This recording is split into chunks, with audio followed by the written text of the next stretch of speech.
मैं समझता हूं कि यह एक संतुलित निर्णय है। हमें यह ध्यान रखना चाहिए कि यह अंतरिम निर्णय है। अभी मामला की पूरी सुनवाई नहीं हुई है। उस सुनवाई में समय लगेगा। तब तक के लिए कुछ आदेश दिए गए हैं। एक्ट में ये प्रावधान है कि जो व्यक्ति 5 साल से इस्लाम धर्म का पालन कर रहा है वही वक्फ के लिए दान कर सकता है।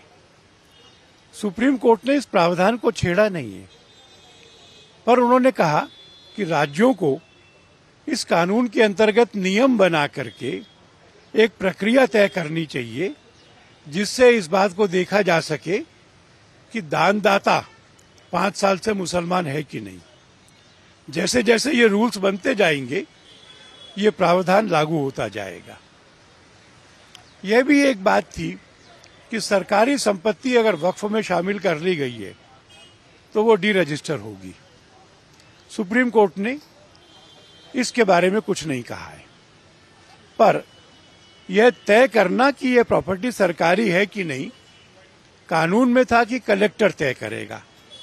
सुप्रीम कोर्ट ने कहा कलेक्टर को तय नहीं करना चाहिए, न्यायालय को करना चाहिए। तो अब न्यायालय तय करेगा और न्यायालय कहेगा कि 5 साल से कि ये सरकारी संपत्ति है ये, तो वो डी रजिस्टर हो जाएगी। इसलिए इसमें भी मूल धारा को बदला नहीं गया है।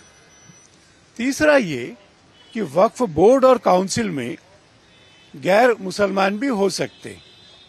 सुप्रीम कोर्ट ने उस धारा को भी स्टे नहीं किया, रोका नहीं है। उन्होंने केवल ये कहा है कि हर एक वक्फ में जो चीफ एग्जीक्यूटिव ऑफिसर है, जो मुख्य कार्यकारी अधिकारी है, प्रयत्न होना चाहिए कि वो मुसलमान रहे।